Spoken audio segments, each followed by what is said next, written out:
जय गुरु जी। शुक्राना गुरु जी। अनंतम शुक्राना मेरे गुरु जी महाराज का। ओम नमः शिवाय। शिव जी सदा सहाय। ओम नमः शिवाय। गुरु जी सदा सहाय। शुक्राना शुक्राना अनंतम शुक्राना। जितने शुक्राने मेरे मालिक के उतने कम। सच में जय गुरु जी। शुक्राना गुरु जी। हमारा परमात्मा है ही इतना प्यारा, और वो भी मेरा महाशिव जो मेरे साथ है। मेरे आंखों के सामने जब उनके डिवाइन दर्शन आते हैं और हम उन्हें अपनी सॉल से भी फील करने लगते हैं, तो हमारे अंदर की भावनाएं, हमारे अंदर की सोच इस कदर बदल जाती है कि हमारे आसपास या हमारे सामने कोई कुछ भी सोच रहा हो, कुछ भी बोल रहा हो, कह रहा हो, कोई फर्क ही नहीं पड़ता। बिल्कुल एक थॉट प्रोसेस, एक सोच उस तरीके से चली जाती है, चलती ही चली जाती है, जैसे कि हम लोग इमेजिन भी नहीं कर सकते कि हमारे साथ बैठा पता नहीं क्या सोच रहा है, क्या उसके दिमाग में चल रहा है। सब कुछ हम थोड़े ना भगवान है, भगवान तो हमारे साथ है। लेकिन हाँ, उस भगवान को तो सब कुछ दिख रहा है कि इस मेरी संगत के साथ जो बैठा है उसके मन में क्या चल रहा है, क्योंकि वो तो सबके मन की जानते हैं। अगर कोई हमारे लिए नेगेटिव भी है, पॉजिटिव भी है, वो हमें नहीं पता, लेकिन हमारे दिल में अगर मैं बैठी हूँ, मेरे साथ कोई भी बैठी है, कोई रिलेशन में है, कोई कैसी है, कौन सी है, क्या सॉल है, वो क्या उसके मन में चल रहा है, क्या दिमाग में चल रहा है, ये तो उसका अपना खुद का मन है, उसका खुद का भाव है, और उसकी खुद की ही सोच है जो उसको किस रास्ते पर लेकर जा रही है। मेरा भाव क्या है, मेरा मन क्या है, वो मेरे ऊपर है। सारा फर्क सिर्फ विचारों का है। विचारों का बहुत फर्क पड़ता है। एक ही कार्य को करने के लिए अगर हमारे मन में बहुत अच्छे और बहुत पॉजिटिव विचार आते हैं तो वो कार्य हमारे लिए बहुत अच्छा हो जाता है। किसी के लिए वो कार्य बोझ बन जाता है, किसी के लिए वो कार्य अच्छा ही नहीं होता, इसलिए वो चलता ही नहीं है करने के लिए। तो ये सब सिर्फ हमारे विचारों पर फर्क पड़ता है। हमें क्या करना है, हमें सिर्फ अपने विचार अच्छे रखने हैं। हमारा कर्मा हमारे लिए सबसे ज़्यादा इम्पॉर्टेंट है, जो गुरु जी ने हमें समझाने की कोशिश की है। तुम अगर गुरु की संगत हो तो तुम्हें अपने मन को, भाव को धीरे धीरे समझना और पढ़ना आना चाहिए। जो वो हुक्म दे रहे हैं उसके पीछे कोई ना कोई कारण होता है। उसको करते हुए तुम जितना जल्दी आगे बढ़ोगे उतना बेहतर है। तो ये मेरा परमात्मा है ना, बहुत प्यारा है। इसको कुछ भी जब हमें समझाने के लिए कोई लेसन देना होता है ना, तो वो इतना अच्छा प्रैक्टिकल करके दे देते हैं कि हम उसको इमेजिन भी नहीं कर सकते। इससे रिलेटेड एक सत्संग है जो मैं आपके साथ शेयर करती हूँ। जैसे मुझे अगर कुछ करना है तो वो मालिक खुद बताएंगे कि मुझे क्या करना है। मेरी सोच तो वहां तक नहीं जा सकती, सच में किसी की भी नहीं जा सकती। सत्संग की तैयारी हो जाती है, सत्संग में हम जो करना चाहते हैं वो करते हैं। जैसे जिन्होंने अब की बार सत्संग होस्ट किया था, गुरुजी ने जिनको ये ब्लेसिंग दी, उनके खुद को वो दर्शन 2 दिन पहले हो जाते हैं, जो कि उन्होंने डिसाइड भी नहीं किया होता कि उनका दरबार कहाँ लगेगा। गुरुजी ने उन्हें पूरा दरबार का दर्शन करा दिया, जो कि कभी इमेजिन हम नहीं कर सकते। और 1 दिन पहले ही वो सारी अरेंजमेंट हो जाती हैं जहाँ पर हमें सत्संग करना है, और इतना प्यारा अरेंजमेंट हो जाता है कि उसको हम कभी भी अपने दिमाग से तो सोच ही नहीं सकते। सब कुछ वो पहले से ही तैयार रखते हैं। उन्हें पता है कि हम लोग क्या कर सकते हैं, उसकी तैयारी वो पहले ही कर देते हैं। जैसे इस सत्संग की सेवा थी, तो जहां हम गए वहां पहले से ही पीछे का पार्ट पूरा डेकोरेट था कि आओ और तुम दरबार लगाओ। तो ये उस महाराज की बहुत बड़ी मेहर है। किस तरीके से वो हमें कैसे लेकर चलते हैं। हम हैं कौन, हम उन्हीं की तो टीम है, हम उन्हीं की तो संगत है। उन्हें एक ऐसा ऑरा तैयार करवाने में उन्होंने हमें एक जरिया बनाया कि जिससे लोगों का कल्याण हो सके। तो इससे बेहतर तो कुछ हो ही नहीं सकता। और बहुत प्यारा दर्शन है मेरे गुरु का, मेरे महाशिव का, कि वो हर तरीके से, जैसे मुझे पता नहीं था कि उनके वहाँ इतनी पुरानी अष्ट धातु के शिव बैठे हुए हैं। पहले गुरुजी मुझे वहाँ ले गए जहाँ नंदी थे और उनकी ब्लेसिंग्स मुझे दिलवाई।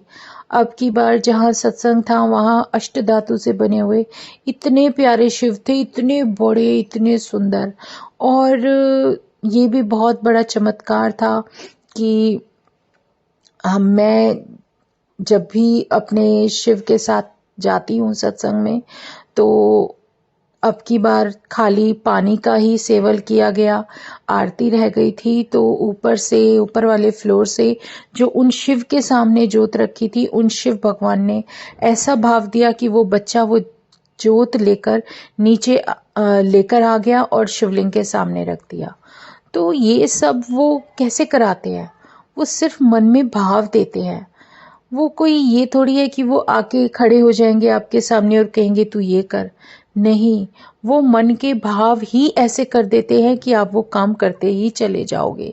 और वो एक आशीर्वाद अलग ही होता है कि वो किसको अपने साथ जोड़ते हैं और किसको नहीं, किसको सेवा दे दे कोई आप बोल ही नहीं सकते। और सच में सबसे बड़ी बात यह है कि जो बिन मांगे सब कुछ दे देता है वही परमात्मा है, बहुत प्यारा परमात्मा।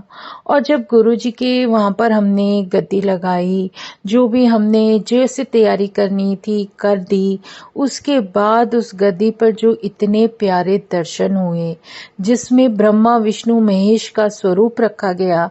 आप ये भी मैंने नहीं सोचा था। मुझे एक दिन पहले ही फोन आता है कि आंटी, उन आंटी के यहाँ बड़ा स्वरूप नहीं है, हमें लेकर जाना है। और ये तो गुरुजी महाराज की कृपा है कि उन्होंने बहुत बड़ा फ्लेक्स बनवाया हुआ है कि जहाँ स्वरूप नहीं होता वहाँ वो लगा लेते हैं और उसके बाद एक स्वरूप भी रख लेते हैं। तो उसके साथ साथ जैसे वो स्वरूप हमारा ब्रह्मा विष्णु महेश का रखा गया, फ्लेक्स तो पीछे लगा ही था, उसमें स्माइल कर रहे थे इतनी प्यारी। और जैसे ही ब्रह्मा विष्णु महेश का स्वरूप रखा गया, सत्संग के समय गुरुजी की गद्दी पे, कुशन पे, इमेजिन भी नहीं कर सकती थी जो मुझे गुरुजी ने ब्रह्मा विष्णु महेश तीनों रूपों के दर्शन अपने उस फेस स्वरूप में, तीनों भगवान जी के दर्शन करा दिए। 3 फेसेस किस तरीके से अलग अलग जगह बने हुए थे जिसमें मुझे ब्रह्मा विष्णु महेश तीनों के दर्शन हो रहे थे। तो उन्होंने ये दर्शन मुझे तो ब्लेसिंग देने के लिए किए, साथ ही एक ये बात भी समझाई कि सब कुछ एक ओमकार है, क्योंकि उस ओमकार के अंदर से ही सारी ज्योतियां बाहर आ रही हैं जो तुम्हें ब्लेस करने के लिए, तुम्हारा कल्याण करने के लिए इस धरती पर किसी न किसी रूप में कहीं न कहीं विराजित है। फर्क सिर्फ इतना है कि हम ये नहीं समझ पाते कि हमें जुड़ना किससे है, हमें किस ज्योति से जुड़ना है। हमारा जो भी कनेक्शन होता है, जब जिस पल होना होता है ना, वो 1 सेकंड, 1 पल भी नहीं लगाता और उस वक्त ही आपका जीवन बिल्कुल बदल जाता है। जैसे मैं अपने बारे में बताती आ रही थी, आपने जैसे मैंने अपने पिछले सत्संग में शेयर किया कि कैसे मेरी शादी से पहले की लाइफ रही है, कितना सारा मतलब गुरुजी ने प्यार ही प्यार भर कर दिया था जीवन में। और इंसान के जीवन में सबसे ज़्यादा कीमती जो होता है ना, वो रिश्ते होते हैं, उनका प्यार होता है और एक आदर सम्मान होता है जो आपके जीवन में मिलने लगता है। तो वही सब कुछ कैलकुलेशन करके, जैसे भी जो भी गुरुजी महाराज ने दिया, बहुत प्यारा दिया, शुक्राना मेरे गुरुजी महाराज का। और जब शादी के बाद जो एक लाइफ बिल्कुल चेंज हो जाती है, लड़की की हो या लड़के की हो, दोनों की ही जिम्मेदारियां बढ़ जाती हैं, परिवार बनता है। उसमें हर किसी का स्वभाव अलग होगा, हर किसी के सोचने समझने का तरीका अलग होगा, हर किसी के मन में विचार अलग होंगे। तो उन सबको मैच करना बहुत मुश्किल हो जाता है। यही विचारों का टकराव होता है। इसलिए भलाई इसी में होती है कि एक व्यक्ति को जितना हो सके शांत रहना शुरू कर देना चाहिए, तभी आपकी लाइफ जो है ब्लेस्ड हो पाएगी। लेकिन जैसे भी है, जो भी है, जिस तरीके से मेरी लाइफ चली आफ्टर मैरिज, अप डाउन्स बहुत हुए, बहुत ज़्यादा स्ट्रगल करना पड़ा, बहुत संघर्ष किया, बहुत ज़्यादा। वो गुरु महाराज जानते हैं और मैं जानती हूँ। शादी के बाद मुझे एक चीज़ अमेजिंग लगी कि मेरा विश्वास, देखो पहले कभी होता है ना, इंसान कभी ना कभी किसी ना किसी को कुछ पूछने के लिए कोशिश करता है। वो एस्ट्रोलॉजी की बात थी। वो टर्निंग पॉइंट था मेरे जीवन का। मुझे गुरुजी ने मेरी शादी के 1 साल के बाद मुझे बेटा ब्लेस किया था। मेरे महाशिव की देन थी वो, उनका प्रसाद था। और सच में मेरा जब वो पुत्र मुझे मिला, तो उस पुत्र के बाद मुझे मेरा मन भी यही था कि मेरे बेटे का नाम हो तो शिव के नाम से हो। और सही में उसका नाम उसी तरीके से रखा गया। बहुत प्यारा नाम। वो गुरुजी ने ही ब्लेस किया कि वो एकदम से सबको पसंद आ गया, क्योंकि उनकी मर्जी के बिना कुछ नहीं हुआ था और ना ही होगा, क्योंकि मेरा जीवन उन्हीं की देन है और उन्होंने ही मुझे लाइफ दी हुई है। तो जो भी सब कुछ हुआ, कुछ समय ऐसा आया जब इंसान थोड़ा विचलित हो जाता है, स्ट्रगल ज़्यादा हो जाता है। तो मेरे पेरेंट्स, मेरा ब्रदर जो था बड़े वाला, वो मुझे एक उनके पास लेकर गया, ज्योतिषी जी के पास, जो कि काफ़ी पहुंचे हुए ज्योतिषी थे। मैं कुछ कहना नहीं चाहूँगी। उन्होंने जिसके बारे में जो भी बताया बिल्कुल सत्य बताया। लेकिन मेरे मामले में वो कच्चा खा गए, क्योंकि मेरे ऊपर मेहर मेरे मालिक की थी। उसे कोई समझ ही नहीं सकता। मुझे भी नहीं पता था। मैं भी तो बच्ची ही थी। मेरी उम्र ही कितनी थी? मेरी ज़्यादा से ज़्यादा 22 साल। तो बहुत ही ज़्यादा अमेजिंग था संगत जी। मैं उनके सामने जब मेरी जो बर्थ डेट के हिसाब से जन्म पत्री मेरे फादर ने बनवाई हुई थी वो दिखाई, तो उन्होंने देखा देखा, सब कुछ ठीक ठीक ही बताते चले गए। फिर एक बार जो उन्होंने एक पॉइंट बोला ना कि आपके पास, मेरी गोदी में मेरा बेटा था जो मेरे गुरुजी ने ब्लेस किया था। और जैसे ही मैं मेरे तरफ देखा, उन्होंने कहा ये आपके पास, मेरी जो डेट ऑफ बर्थ के हिसाब से जो कुछ भी कैलकुलेशन उन्होंने की, उन्होंने कहा कि आपके पास एक बेटी है और जो कि पहली आपकी संतान पुत्री है। मेरी बड़ी तेज हंसी छूट गई, क्योंकि इतना सुना था उनके बारे में और मुझे एकदम से क्लिक किया। मैंने कहा नहीं, भगवान की माया कोई नहीं जान सकता। और सच में उस समय मुझे इतना ज्ञान भी नहीं था, लेकिन मैं वही बचपने की तरह हंस पड़ी। मैंने कहा नहीं, आप बिल्कुल गलत बोल रहे हो, मेरे पास तो पुत्र है। वो बहुत गणना करते रह गए, बहुत कैलकुलेशन, बड़ी देर तक लेके बैठे, अपना सर पकड़ के बैठ गए। लेकिन वो ये हैरान कि इसके पास बेटा है। कहने लगे नहीं, हो ही नहीं सकता, मैं मान ही नहीं सकता। आपके लाइफ में सबसे पहली पुत्री है, उसके अलावा आपके पास संतान अभी नहीं है। मैं उनको, मेरी गोद में साक्षात मेरे भगवान का दिया हुआ प्रसाद मेरा पुत्र बैठा है और मैं उन्हें ये समझा रही हूँ कि नहीं, मेरे पास बेटी नहीं है, बेटा है। तो वो एक ऐसा टर्निंग पॉइंट था कि मेरा एस्ट्रोलॉजी से बिल्कुल फेथ क्रॉस हो गया। इतना बड़ा क्रॉस हो गया कि मैं किसी भी चीज में फेथ कर ही नहीं सकती। कोई कुछ भी बता देना, अरे तुम भगवान हो क्या, तुम्हें क्या पता, तुम क्या जानते हो? कोई कुछ नहीं बता सकता। सिर्फ भगवान जानता है कि किस पल हम क्या कर देंगे। सच में ये बहुत बड़ी सच्चाई है, किसी के कुछ करने से नहीं हो सकता। मेरा महाशिव इतना दयालु है, वो हमें जीवन दे देता है, लाइफ दे देता है, ऐसे बख्श देता है अपने ब्लेसिंग्स में कि करोड़ रुपए तुम खर्च करके किसी से अपनी सांसें नहीं खरीद सकते।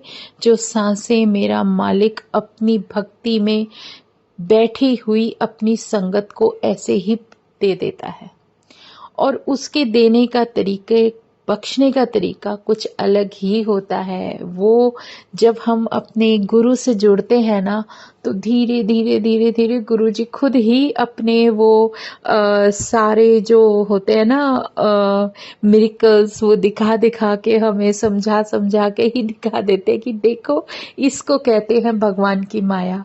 सच में उनकी तो लीला ही अलग है। वो मेरा शिव बहुत ही अलग है, बहुत प्यारा है। तो वो जो पॉइंट था ना, जब वो विश्वास ही नहीं कर रहे थे, अपना सर पकड़कर बैठ गए थे, क्योंकि उनकी एज उस टाइम मेरे ख्याल से जब मैं उनके पास गई थी 78 या 75 से ऊपर ही होगी, काफ़ी वो थे, और इतना एक्सपीरियंस था उनका, इमेजिन करो।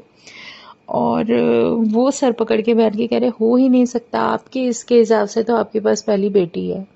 मैंने कहा, अब देखो, डेट ऑफ बर्थ आपके पास है, मेरी जन्म पत्री आपके पास है, और मेरी गोद में मेरे भगवान ने मुझे मेरा बेटा दिया है, और उसका नाम मैंने अपने शिव के नाम पे रखा है, क्योंकि मैं बस उन्हीं को ही मानती हूँ।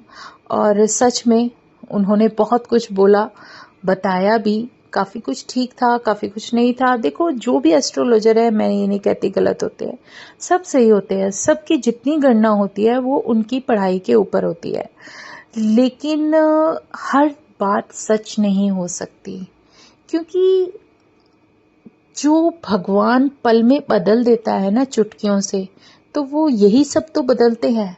वो हमारे जीवन के ग्रह बदल देते हैं, वो हमारी जीवन के अनुसार जो हमारे उन्होंने कर्मास बाय बर्थ हमें हमारे कर्मों के अनुसार जो लाइफ मिली होती है, जब गुरुजी वही सब कुछ बदल देते हैं, तो फिर तो एस्ट्रोलॉजी का कोई मतलब ही नहीं रह गया। फिर तो हम अपने गुरुजी से जुड़े हुए हैं, हमारे जीवन के सारे फैसले तो हमारा परमात्मा करेगा, तो कोई कुछ बता ही नहीं सकता कि हमारे जीवन में क्या होगा।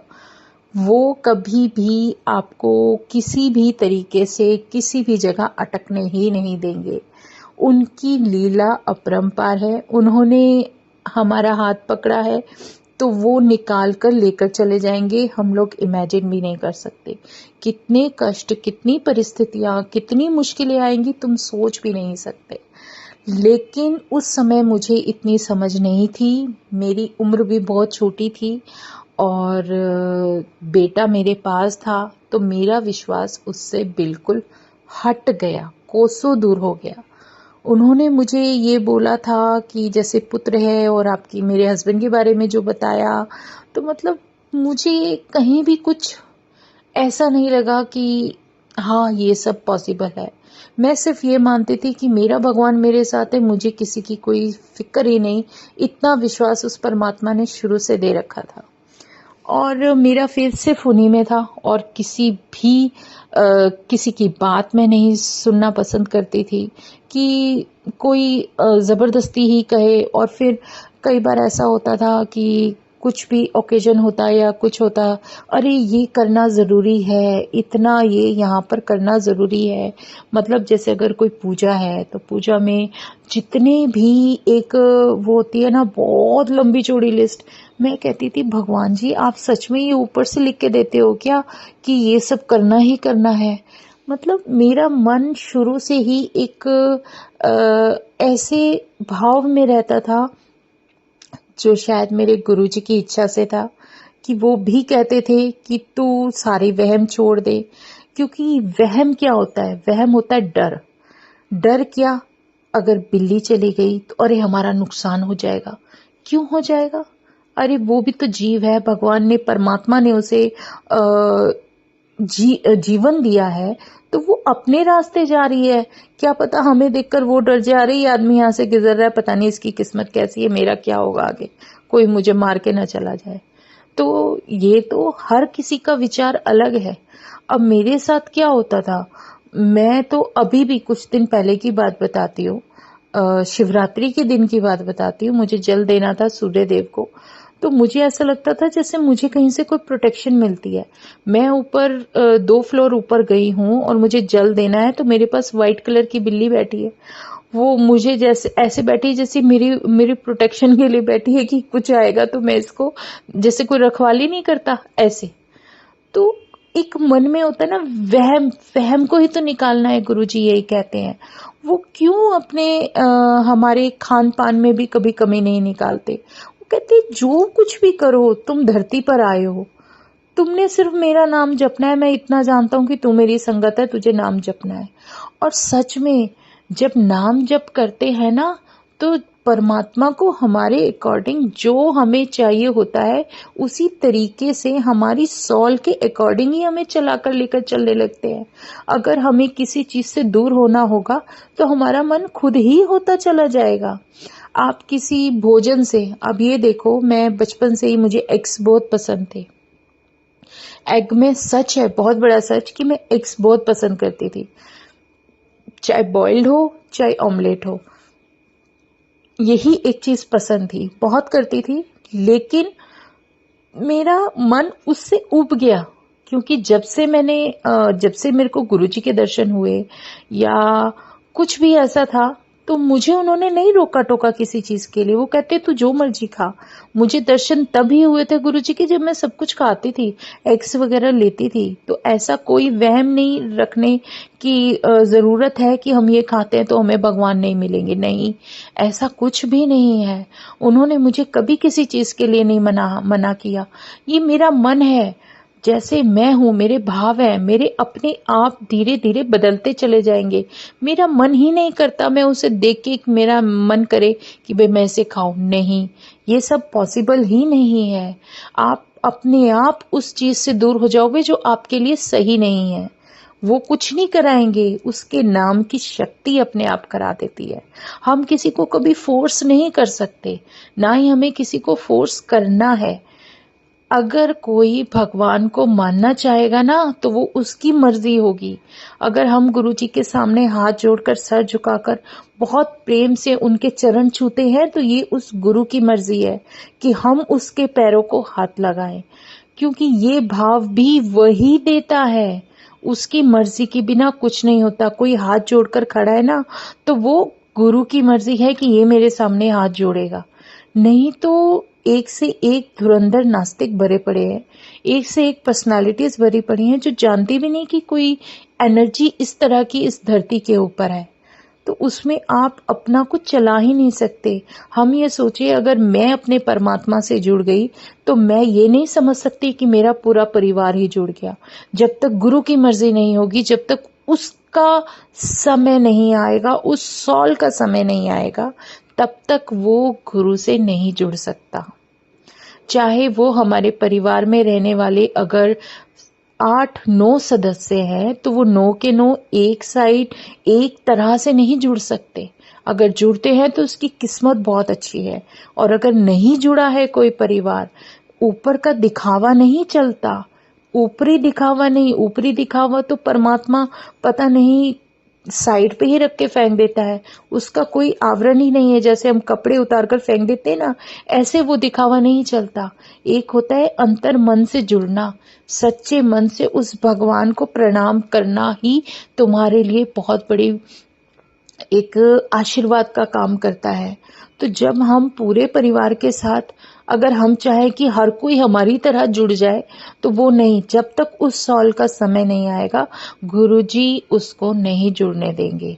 उसका जब टाइम आएगा, वो अपने आप ही उस तरफ चलता चला जाएगा।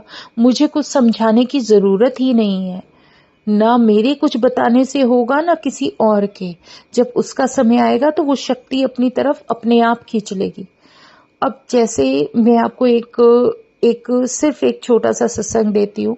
मेरा छोटा बेटा है, वो जब भी मेरे साथ, गुरुजी ही हैं जो उसे सेवा दे देते हैं। मेरे मन में कहीं ना कहीं रहता है, मैं उसे नहीं बोलती, मेरे मन में कहीं ना कहीं रहता है कि हाय मेरा ये बेटा जो है ना, मतलब थोड़ा बहुत गुरुजी की तरफ चले, या उनके सत्संग में जैसे मेरे को सेवा मिलती है तो कुछ तो मतलब सेवा गुरुजी इसको दे। और सच में गुरुजी वो करते हैं, उसको गुरुजी ने ब्लेस कर दिया, उसको पता भी नहीं है, और कितनी ब्लेसिंग्स उसे मिलती हैं, उसको कितनी बार गुरुजी दर्शन दे चुके हैं। और कभी भी अगर मेरे साथ कहीं जाता है तो गुरुजी का जितना, जैसे चोला हो गया, गुरुजी का स्वरूप हो गया, वो सेवा उसी को मिलती है, गुरुजी देते हैं कि यही करेगा। और काफी पहले जो गुरुजी ने मुझे पहला सत्संग बख्शा था, तब से ये सेवा उसको दे रखी है गुरुजी ने। ऊपर से नीचे तक लेके आना, नीचे से ऊपर लेके जाना, मतलब हमारे 3rd 4th फ्लोर से ग्राउंड फ्लोर तक लाना, फिर वहां से सत्संग वाली जगह लेकर जाना, तो ये सब सेवा गुरुजी दे रहे हैं। अब उस बच्चे को नहीं पता कि मैं ये क्या कर रहा हूं, उसको कुछ समझ नहीं है, लेकिन उस परमात्मा ने उससे जो लेना है वो ले लेंगे। और कहीं ना कहीं वो मेरे मन की इच्छा पूरी कर रहे हैं कि मैं जो चाहती हूँ वो परमात्मा शायद वो करवा के दिखा रहे हैं कि देख तू ही तो सोचती है, तो मैं वो चीज कर रहा हूं। तो हमारा जो विश्वास होता है ना, वो बहुत इंपॉर्टेंट होता है। सबसे ज्यादा जरूरी कड़ी हमारे जीवन में विश्वास की है। विश्वास अगर हमारे परमात्मा से जुड़ जाता है ना, तो उसके आगे सारी चीजें बेकार हैं। अब पता नहीं गुरुजी, मैं सिर्फ ये इसलिए शेयर कर रही हूँ कि हम लोग अपनी मर्जी से कुछ नहीं कर सकते, सब कुछ उनके आशीर्वाद और उनकी मर्जी से होता है। उन्हें पता है मेरी किस संगत के जीवन के लिए क्या बेहतर है। अगर उन्होंने मेरे पुत्र को ये सब कुछ बख्शा है तो उसके जीवन का पता नहीं कितना सारा कल्याण उन्होंने उसका कर दिया होना है। तो ये मेरे गुरुजी की मेहर है, जिसको समझने में इंसान को वक्त लगता है। धीरे धीरे धीरे ही हम आगे चलते हुए, बढ़ते हुए, अपने जीवन में, जर्नी में उसका नाम लेते हुए बढ़ते चले जाते हैं। शुक्राना मेरे गुरुजी का, अनंतम शुक्राना। आज ऐसे ही भाव आ रहे थे, तो जय गुरुजी, शुक्राना गुरुजी। आज सत्संग यहीं विराम करते हैं। ओम नमः शिवाय, शिव जी सदा सहाय। ओम नमः शिवाय, गुरु जी सदा सहाय। शुक्राना शुक्राना, अनंतम शुक्राना। जय गुरु जी, जय गुरु जी, जय गुरु जी।